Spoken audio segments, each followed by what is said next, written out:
Bom dia, povo abençoado de Jesus, que a paz gloriosa do Senhor esteja sobre a sua vida nessa manhã, neste dia, sexta-feira. Entraremos no final de semana e mais um dia aqui para ter esse tempo com Deus e com a sua palavra que tem abençoado a vida de muita gente. Ontem nós lemos o capítulo 10 de 1 Coríntios, hoje nós já vamos sem demoras no capítulo 11. As nossas lives estão sendo rápidas, estão sendo curtas e objetivas, mas estamos fazendo diariamente. E você que está perdendo, nós estamos publicando essas lives no YouTube, canal Igreja Tenda da Presença de Deus. A live de ontem não deu para subir ontem, mas daqui a pouco vou subir o capítulo 10 de 1 aos Coríntios. Vamos falar com Deus nessa manhã. Esse é um tempo com Deus e com a sua palavra. Senhor, é mais um dia que está começando e o Senhor é esse Deus misericordioso. Que seria de nós sem tua graça? Estamos reservando esse tempo para ouvir tua santa palavra. Estamos reservando essa hora, esses poucos minutos do nosso dia para estar aqui em oração pela nossa vida, família e também para escutar essa palavra santa que foi escrita há tanto tempo atrás pelos santos apóstolos, santos homens de Deus que o Senhor enviou, e que o nosso espírito e a nossa mente possa ser alcançado pela graça dessa palavra santa. É a minha oração em nome de Jesus. Amém. Então vamos lá, gente. Deixa eu mudar aqui. Obrigado aí, Karina Gonçalves, compartilhando a live. Deixa eu virar e nós já vamos começar a leitura. Bom dia, viu? As mulheres nas assembleias religiosas. Sede meus imitadores, como também eu de Cristo. Isso é muito lindo, né? Um homem que fala, sejam meus imitadores, presume que o quê? Que ele era exemplo.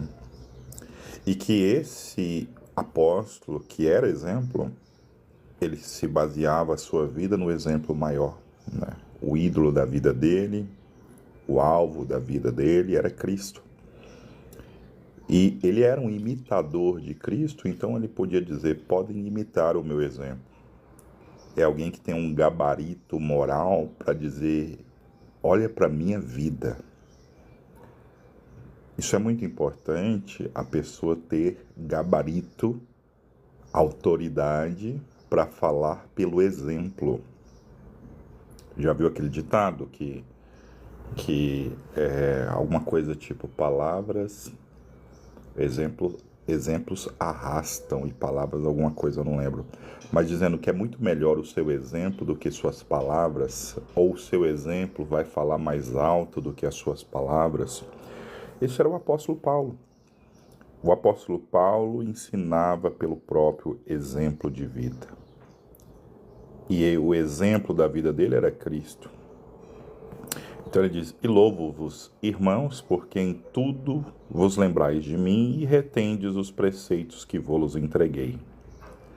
Mas quero que saibais que Cristo é a cabeça de todo homem, e o homem a cabeça da mulher, e Deus a cabeça de Cristo. Aqui ele vai começar a colocar uma hierarquia, sendo que Cristo, começa dizendo, Cristo é a cabeça de todo homem, ou seja, todo homem ele precisa estar debaixo da autoridade de Cristo. E diz, o homem é a cabeça da mulher, ou seja, toda mulher deve estar debaixo da autoridade de um homem. E Deus, o cabeça de Cristo, até Cristo está debaixo da autoridade de Deus.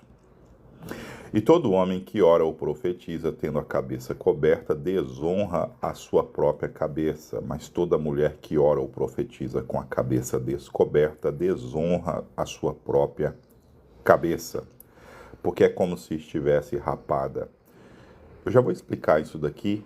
Sejam muito bem-vindos, 150 pessoas ao vivo. Portanto, se a mulher não se cobre com o véu, tosquice também. Mas se para a mulher é coisa indecente tosquiar-se ou raspar-se, que ponha o véu.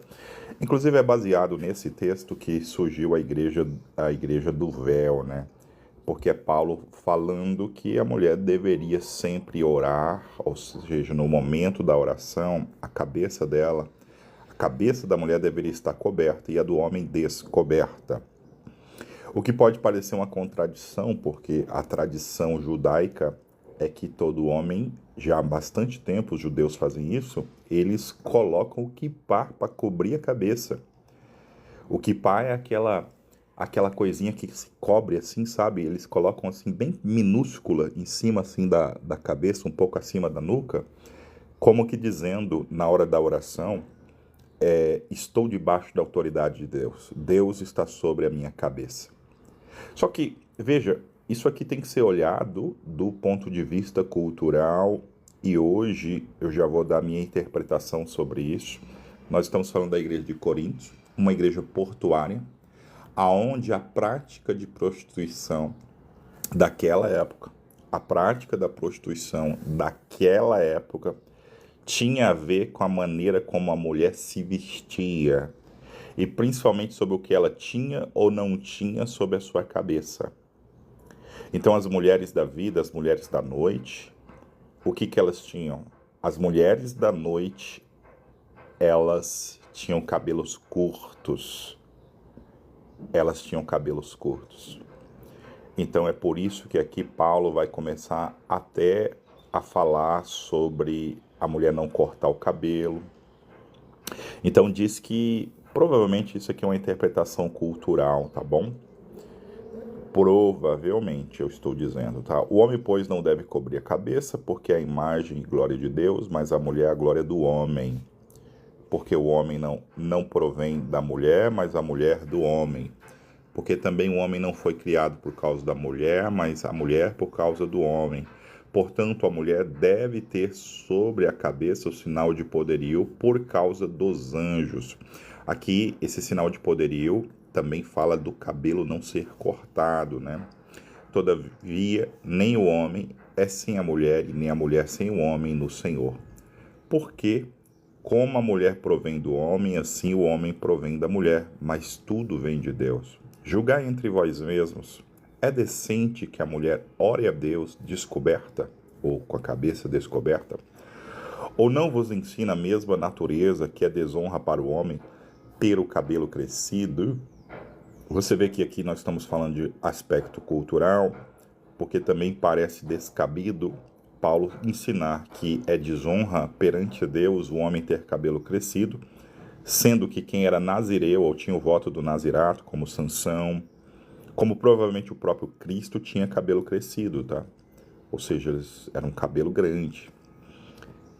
Mas ter a mulher cabelo crescido lhe é honroso, porque o cabelo lhe foi dado em lugar do véu.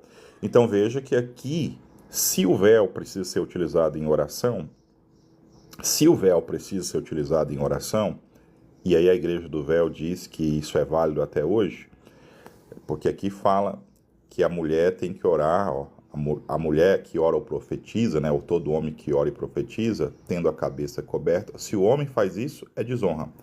Mas a mulher, se ela ora ou profetiza, né, ela tem que fazer isso com a cabeça coberta, ou com o véu, né? A mulher que não se cobre com véu, tosquice também, porque para a mulher é coisa indecente tosquiar-se ou raspar-se, que põe o véu. Aí a pessoa fala, tá vendo? É desonroso a mulher ficar sem o véu, ela tem que orar e profetizar com o véu na cabeça. Olha, se isso é verdade, então olha isso aqui, ó. O cabelo, a mulher ter o cabelo crescido lhe é honroso, porque o cabelo lhe foi dado em lugar do véu. Ou seja, a mulher não precisa pôr o véu, porque ela tem o cabelo. E diz apenas que ter o cabelo crescido lhe é honroso. E lhe é honroso, e aqui pode ser o aspecto cultural, falando dessa região naquela época, porque as mulheres da noite, elas tinham os cabelos raspados ou cabelo curto, tá bom? Mas se alguém quiser ser contencioso, nós não temos tal costume, nem as igrejas de Deus. Ou seja, sobre essa questão de costume, não convém a gente ficar contendendo acerca disso, não é verdade? Seja muito bem-vindo, estou vendo aqui a Dani. Dani, seja bem-vinda, que bom te ter aqui, querida. Obrigado aí, Fátima Dias, por compartilhar a live. Ceia do Senhor. Nisto, porém, que vou dizer-vos, não vos louvo, porquanto vos ajuntais não para melhor, senão para pior, porquanto antes de tudo ouço que quando vos ajuntais na igreja, há entre vós dissensões. E em parte eu creio. E até importa que haja entre vós heresias, para que os que são sinceros se manifestem entre vocês. De sorte que quando vos ajuntais num lugar, não é para comer a ceia do Senhor. Seja muito bem-vindo, 234 pessoas. Estamos lendo 1 Coríntios, estamos no capítulo 11, tá? Porque comendo, cada um toma antecipadamente a sua própria ceia. E assim um tem fome e o outro embriaga-se. Gente, lembrando, a ceia primitiva, na primeira igreja, era realmente uma refeição farta. Lembrando que a ceia do Senhor, quando Jesus a inaugurou, ele inaugurou esses dois novos elementos, que é o pão e o suco. Mas a ceia judaica, que celebrava a travessia do Mar Vermelho, era um cordeiro, era muita carne, era muita comida, era muito vinho. Vinho com álcool mesmo, porque podia a pessoa se embriagar. Os cristãos do primeiro século bebiam vinho com um certo teor alcoólico, a ponto que alguns podiam ficar bêbados. Só que aqui é uma desvirtuação da ceia, porque a ceia é o sentar à mesa para a refeição com Deus. Era realmente comer de maneira a se fartar, mas não comer desenfreadamente, vir com uma fome absurda, sabe? E comer sem esperar, comer antecipadamente. O que aconteceu aqui como desvirtuação de propósito? E hoje a ceia a gente simplesmente serve ali um pouquinho do pão, um pouquinho do vinho. Por quê? Para não acontecer isso. Mas seria interessante a igreja resgatar o aspecto original da ceia, que é sentar à mesa e comer fartamente, no sentido de comer bem. Não de comer excessivamente. Não de comer desenfreadamente com muita fome. E nem de beber demais. Não tendes porventura casas para comer e beber? Ou desprezais a igreja de Deus e envergonhais que nada tem, que vos direi? Louvar-vos-eis isto? Nisto não vos louvo. Ou seja, o povo vinha com muita fome para comer na igreja durante a cerimônia, que era uma cerimônia de ter muita comida, é uma festa. De todo mundo se comer fartamente, mas o povo vinha comendo, bebendo desenfreadamente. Aí ele vai dizer a ceia, ó, eu recebi do Senhor o que também vos ensinei, que o Senhor Jesus, na noite em que foi traído, tomou o pão. É muito importante lembrar que Jesus inaugura a ceia na noite da traição. Aliás, a última ceia que ele tem com os discípulos foi na noite em que foi traído. Obrigado aí, Karina. Karina está pedindo o pessoal tocar na tela, né? A palavra fala das relações e não de refeição. Não, o Marcial.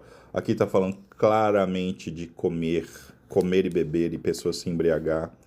Tanto é que ele fala assim, ei, vocês não têm casa para vocês comer e beber não? Vocês vêm para a igreja comer desenfreadamente? Ou seja, estava tendo um desvirtuamento do sagrado em detrimento da comida. Hoje é difícil isso acontecer porque a gente, na ceia do Senhor, servimos só um pouquinho de suco e um pouquinho de pão. Seria interessante a igreja voltar a ter comida e bebida mesmo, né? Por isso que Paulo fala, olha, cada um come em casa. Por quê? Porque vocês estão comendo demais, comendo além da conta e bebendo ao ponto de se embriagar, não é? Então, na noite da traição, ele tomou o pão e, tendo dado graças, partiu e disse, tomai e comei, isto é o meu corpo, que é partido por vós. Fazei isto em memória de mim. Ou seja, o pão da ceia representa o corpo de Cristo. E naquele momento nós temos que trazer à memória o sacrifício da cruz. Semelhantemente também, depois de cear, tomou o cálice, dizendo, este cálice é o novo testamento no meu sangue. Fazei isso todas as vezes que beberdes em memória de mim. Então o comer e o beber. É lembrar e trazer à memória o sacrifício da cruz.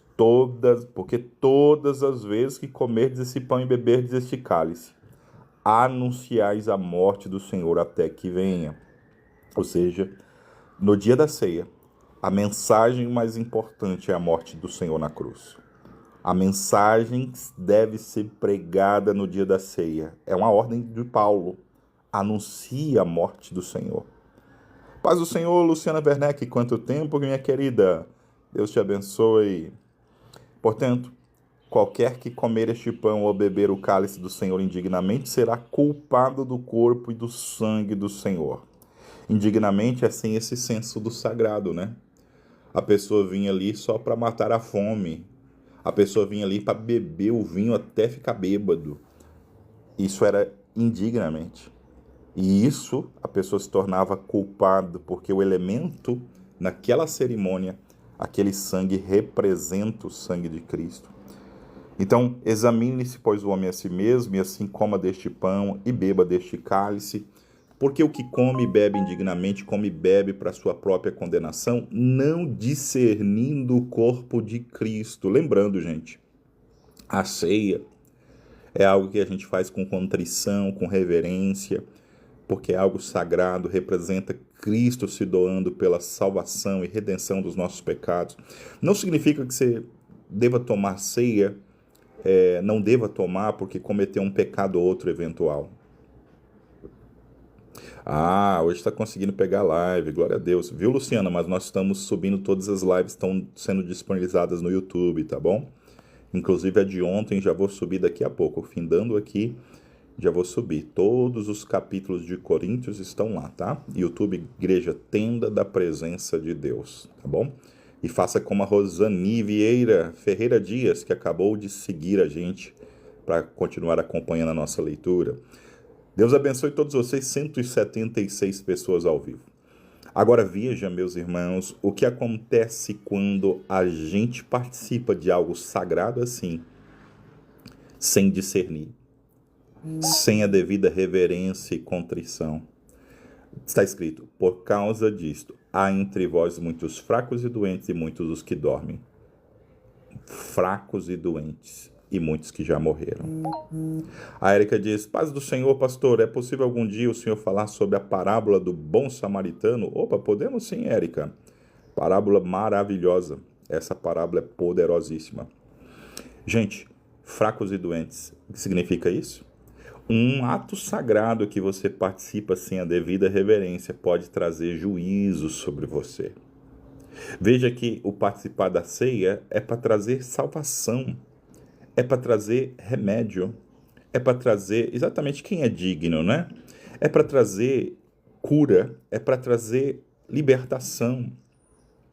Agora, quando você está participando sem o devida reverência no seu coração, sem discernir que aquilo é sagrado, como esse povo vinha ali e comia, pecando no se alimentar excessivamente é glutonaria, e beber demais, né, tá bebendo excessivamente, comendo excessivamente, ou seja, sem a devida reverência, olha lá, eles eram punidos por Deus, ficavam doentes, ao invés de serem fortalecidos, ficavam fracos, e alguns até morriam. Por que Deus faz isso? Para lembrar que não podemos pisar no terreno sagrado sem a devida reverência. Devemos ter sempre o temor de Deus para com as coisas santas, né? Porque se nós nos julgássemos a nós mesmos, não seríamos julgados. Mas quando somos julgados, somos repreendidos pelo Senhor para não sermos condenados com o mundo. Ou seja, até Deus, quando nos chama a atenção, Deus está nos repreendendo para que a gente não seja condenado com o mundo. A repreensão de Deus, ela é amorosa. Portanto, meus irmãos, obrigado ali, André Luiz está nos seguindo, Deus abençoe, André. Portanto, meus irmãos, quando vos ajuntais para comer, esperai uns pelos outros.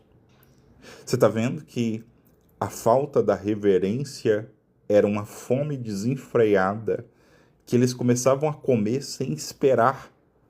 Olha o que ele diz aqui, ó. Eles começavam a comer sem esperar antecipadamente. Você já viu aquilo? Não espera nem fazer uma oração antes da refeição. A comida está pronta, já senta, já vai comendo desenfreadamente. Ele fala, gente, ei, pera, esse momento aqui é sagrado. Discerna que você vai participar do corpo, do sangue, você vai lembrar que ele morreu por você. E quando você sentar para comer, espera um pelos outros. Espera, tipo assim, não chega com fome absurda, não, come em casa. Ó, você tem tua casa, você tem a sua própria casa para comer e beber. Não venha para esse ato como se o intuito maior fosse só matar a fome e a sede. Se alguém tiver fome, come em casa, para que não vos ajunteis para juízo. Ou seja, não chega lá com o risco de você cometer glutonaria na mesa que serve o que representa o sangue e o corpo de Cristo. Porque lembrando, a ceia de antigamente era comida farta na mesa. Quanto às demais coisas, ordená-las-ei quando for. E aí, queridos, amanhã vai ser poderoso. Amanhã nós vamos falar sobre os dons espirituais. São 196 pessoas ao vivo. Deus abençoe todos vocês. Obrigado você que compartilhou, que curtiu, que comentou. E você que está seguindo também, como agora a Cornélia Rosa acabou de seguir, a Amy Led Luz acabou de seguir. Deus abençoe. Deus abençoe Marli Hoffman, lá de Paial, nossa amiga. Obrigado também ali o Eu Sou Que Sou, acabou de seguir a live. Deus abençoe também a Luciana, acabou de compartilhar. A Dani acabou de compartilhar. Deus abençoe Simone Rodrigues, acabou de nos seguir. Deus abençoe também a Kátia Silvia, que acabou de seguir. Deus abençoe todos vocês. Amanhã, também de manhã, nós vamos entrar aqui no capítulo 12. 1 Coríntios, dons espirituais. Deus permitindo, nós vamos voltar com as lives de oração por milagres e também amanhã nós vamos falar sobre dons espirituais. Deus permitindo, nós vamos orar pelos dons do Espírito Santo, tá bom? Orando por milagres, por cura. Paz do Senhor, Kátia. Deus abençoe a Karina Gonçalves, sempre pedindo para o pessoal curtir e compartilhar. Ana, obrigado por seguir. Paz do Senhor Jesus, todos vocês. Gente, obrigado também, André, que acabou de compartilhar. Luciana, sempre pela manhã, tá bom? Aqui por volta dessas 9 horas, às vezes um pouco mais cedo, um pouco mais tarde. Ainda não estou definindo bem o horário, tá? Porque estou na fase final de entrega de projeto, mas a partir da próxima semana, Deus permitindo, a gente vai começar a estabelecer um horário pré-definido para as lives, novamente, tá bom? Deus abençoe todos vocês. Se inscrevam lá no YouTube, canal Igreja Tenda da Presença de Deus.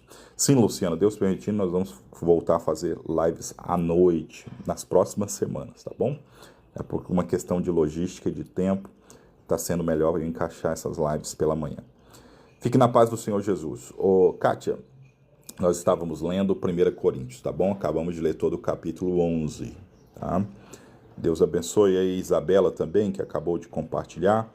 E Deus abençoe todos vocês. Vou ficando por aqui, gente. Amo vocês. Amanhã vamos estar juntos, novamente pela manhã. E vamos entrar nesse capítulo 12. Deus permitindo, amanhã nós vamos falar de dons espirituais e vamos orar pelos dons do Espírito Santo também. Fique na paz de Jesus e até amanhã, se Deus quiser.